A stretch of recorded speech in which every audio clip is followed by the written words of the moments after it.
सदैव कुमार्गगामी प्रवृत्तियां अच्छी लगती हैं, गंदी बातें, इसको रोकना चाहिए। इसको रोकने के लिए दो बहुत सहयोगी हैं। एक तो कुछ मिनट आसनों में बैठने का अभ्यास करना, यदि आपका शरीर थोड़ा भी बैठने लायक है। एक तो इतना खा खा करके चर्बी बढ़ा ली जाती कि बैठते बनता ही नहीं। सच्ची मानो बहुत बुरा लग रहा होगा ये, इतना क्या खाना कि पेट इतना हिलक जाए। अरे रोगी हो तो बात अलग है, खान पान तो इतना करो कम से कम प्राण पोषण हो, तो थोड़ी साधना बन जाए। चिकना के एकदम पेट ऐसे, फायदा क्या, इसका बोझा बड़ा है। 4 लोगों के कांधे में और दर्द होगा और लकड़ी ज्यादा लगेगी। बोझा बढ़ाने से क्या, थोड़ा तो यार कम खाओ। सच्ची कह रहे हैं। बोले हम तो पानी पिए भी तो तगड़े हो जाते। एक से हमने कहा कि भाई तो उन्होंने कहा हमारे पानी भी लगता है। झूठी मत बोलो, मूंग की दाल और रोटी खाओ, फिर अगर तुम्हारा चर्बी ना घट जाए तो हमें बताना। मूंग की दाल और 5 रोटी खाओ, बिल्कुल मीठा बंद करो, दूध बंद करो, फिर देखो जो अगर आपके सिकुड़न न पड़ने लगे गाल में तो हमें बताना। नहीं, आलू का परेठा, बैंगन का भुर्ता, ये वो तो अब वो सब यही ठसा है। व्यायाम कोई है नहीं। देखो, मन को यदि वश में करना है तो इसको प्राणों का संयमन करना और ब्रह्मचर्य 2 जरूरी है। मन, प्राण, ब्रह्मचर्य तीनों का एक तार कनेक्शन है। ब्रह्मचर्य पुष्ट करने के लिए आसन, प्राणों को सूक्ष्म करने के लिए आहार शुद्ध और प्राणायाम, और वीर्य को ऊर्ध्वगामी करने के लिए सिद्धासन और पद्मासन का लगाना अनिवार्य है। देखो, हमने अपने गुरुजनों को देखा एकांत छत में पद्मासन लगा करके, आसन में बैठ करके थोड़ी देर प्राणायाम और फिर थोड़ी देर व्यायाम करते देखा है। गुप्त रूप से छत में ऊपर जाकर एकांत, सब संतों को देखा करते। आप सबसे प्रार्थना है, आप जरूर कीजिए। 20 मिनट अगर आप प्राणायाम करेंगे तो आप खुद देख लेंगे। जब समय आपको मिलेगा, ऐसा नहीं कि बाल भोग करके प्राणायाम, ऐसा मत करना। प्राणायाम खाली पेट और 30 मिनट तक जल मत पीना, ये प्राणवायु बिगड़ जाएगी शरीर में। वो जो आपके मोड़ हैं, जोड़ हैं, उनमें आपको कष्ट हो जाएगा पक्का। प्राणायाम करने के बाद 30 मिनट तक एक उल्ला भी पानी नहीं जाना चाहिए, ये नियम रखना, नहीं इसमें चूक हो जाएगी। जे ही गई तो वायु बिगड़ना शुरू हो जाएगी। प्राणायाम के लिए हमने आपको 2-3 प्राणायाम बताए, बिल्कुल सरल बताए। भैया, मन को एकाग्र करने के लिए प्राणायाम अत्यंत, ये किसी संप्रदाय का नहीं है प्राणायाम। बोले हमारे संप्रदाय में प्राणायाम नहीं है, तुम्हारे संप्रदाय में भोजन है, सोच है ना जाना। तो संप्रदाय में मन को और शरीर को कंट्रोल में, शासन में लाना भी आवश्यक है।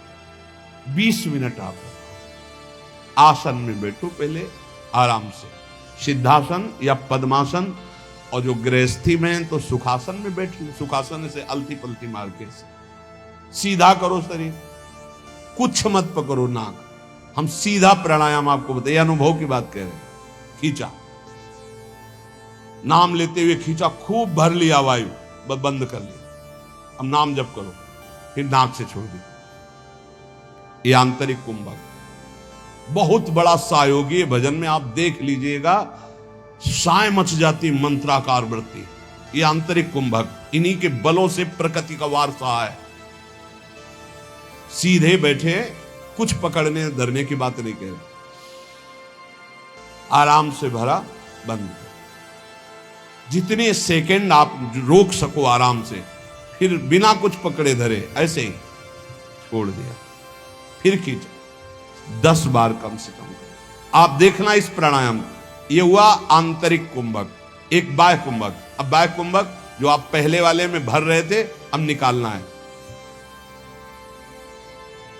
पर रोक लिया, नाम जप कर रहे हैं, जितना रोका एकदम खींचा, फिर छोड़ दिया, बस छोड़ के फिर रोक दिया।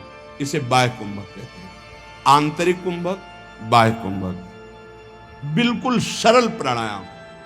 10 बार ये और 10 बार वो, और एक 10 बार ये, इससे पकड़ा, खींचा, बिना रोके छोड़ दिया, फिर खींचा, फिर इससे छोड़ दिया।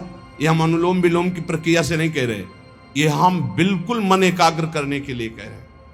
अगर ये 4 बार आप कर ले, 10-10 बार लंबा खींच के ऐसे, फिर आप देखो आपके दिमाग में क्या होता है। यहीं आपकी गुदगुदी प्रारंभ हो जाएगी आज्ञा चक्र में, और नाम और मंत्र अपने आप जपने में आपको सहयोग मिलने लगेगा। क्या जाता है, कोई पैसा लगता है? आपके कितने ऐसे अंग हैं आंतरिक जो संचलित नहीं हो पा रहे हैं, वही रोग पैदा करते हैं। और 10 मिनट आप दंड बैठक मान लीजिए। आपके पास ट्रेडमिल नहीं तो 2 किलोमीटर दौड़ लीजिए, फिर देखिए आपकी दिनचर्या कैसी बनती है। ये जरूर प्राणायाम, ब्रह्मचर्य और मन तीनों का एक कनेक्शन है। प्राणायाम के द्वारा प्राणवायु का संशोधन, तो मन थोड़ा शांत, ब्रह्मचर्य ठीक, तो आपका परमार्थ बनेगा। कह रहे मनोवाक कर्म दंडम च सत्यम सम दमावपि। मन को दंड दीजिए प्राणायाम के द्वारा, मन को दंड, मन पवित्र होता है। मौन के द्वारा वाणी को दंड दीजिए, मत बोलने दीजिए। बोलिए तो प्रभु की चर्चा सत्य हितकर बोलिए, नहीं तो मौन रहिए। और वासनाहीनता के द्वारा विविध प्रकार के कर्मों को त्याग दीजिए, वासना जनित कर्मों को। तो ये शारीरिक दंड होगा, मनोदंड, वाकदंड और कर्म दंड। सत्यम शमदमापि, सत्य बोलना, इंद्रियों का अपने गोलकों में स्थिर रखना, मन को मंत्र और नाम में स्थिर रखना, ये समदम कहलाता है। श्रवणम कीर्तनम ध्यानम हरेरद्भुत कर्मणः जन्म कर्म गुणानाम च तदर्थे अखिल चेष्टिताम। बड़ी भगवान की लीलाओं में सामर्थ्य है। भगवान के जन्म कर्म और गुण दिव्य हैं। बहुत से ऐसे अराजक तत्व बोलने लगे हैं, उनकी भाषाएं न सुनी जाएं। भगवान रामकृष्ण को भगवान मानने के लिए तैयार नहीं है, उनके चरित्रों पर टीका टिप्पणी करते हैं। उनको भी साधु समागम नहीं मिला, बेचारे हैं, और 10,000 लोग अनुयायी हैं। भगवान की ऐसी विचित्र लीला है कि विवेक का प्रयोग ही नहीं है। भगवान के पावन चरित्रों पर, भगवान की लीलाओं पर, भगवान के अवतार पर, भगवान पर कलयुग का प्रभाव बढ़ रहा है, अश्रद्धा पैदा की जा रही है। अरे तुम राम राम तो कहो, फिर देखो तुम्हें कैसा लगता है।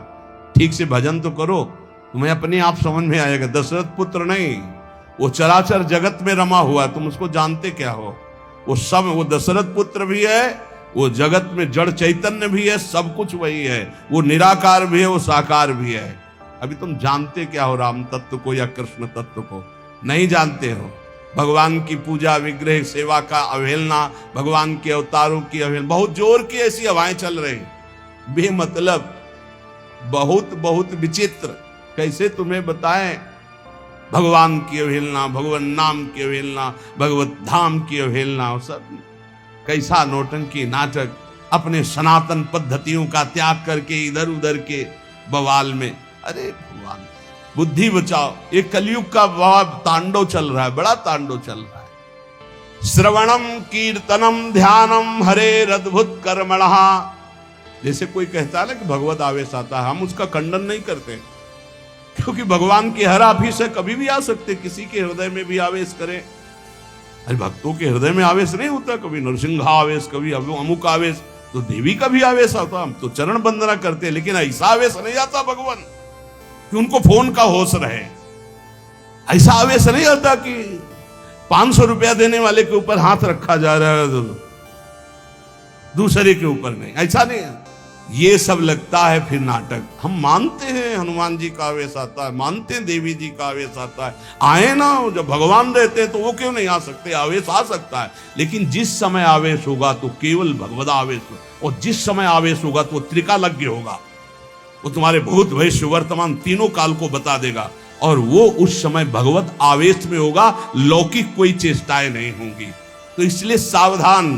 तस्मात् शास्त्रम प्रमाणम, श्रवणम कीर्तनम ध्यानम परम मंगल की बात है। हरे अद्भुत कर्मणः जन्म कर्म गुणानाम च तदर्थे अखिल चेष्टिताम। ये सच्ची तुमसे हाथ जोड़ के कह रहे, प्रभु के नाम, प्रभु की लीला कथा श्रवण और प्रभु की सेवा के सिवा इधर उधर मत मन लगाना, नहीं तो जीवन बर्बाद हो जाएगा। ये सब केवल नाटक है भैया। पर्दे के बाहर कुछ है, पर्दे के भीतर कुछ है। नहीं नहीं, बिल्कुल नहीं। हम आपसे सत्य कहते, खूब बड़े बड़े महापुरुषों का संग किए, कभी इतनी नौटंकी नहीं देखी महापुरुषों में, कोई नाटक नहीं देखा। सत्य बात है। श्रवणम कीर्तनम ध्यानम हरे अद्भुत कर्मणा, अद्भुत कर्म करने वाले भगवान श्री हरि का नाम जप करो, उन्हीं के गुण कीर्तन सुनो, उन्हीं का मंगल। बोले हम धर्म ट्रांसफर कर रहे हैं, हमारे धर्म से सारी पता नहीं कहां का भोजन खा लिया कि बुद्धि भ्रष्ट हो गई, गर्दन कटा ले अपने धर्म में, उसे धर्मात्मा कहते हैं।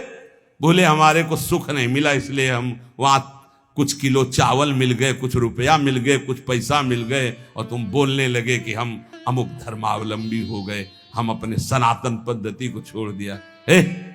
कभी जिंदगी में ऐसे नहीं, गर्दन कटवा दे, धर्म का स्वरूप समझो, तब भगवान प्रसन्न होते हैं। अपने धर्म के लिए सर्वस्व। क्या जानते हो हमारे सनातन धर्म को? हमारा सनातन धर्म आकाश की तरह है, हमारा सनातन धर्म वायु की तरह है जो सबका पोषण करता है, हमारा सनातन धर्म पृथ्वी की तरह है, चाहे जितना अपमान करो तुम्हारा मंगल ही करेगा। क्या जानते सनातन को? केवल वासनाओं को जाना।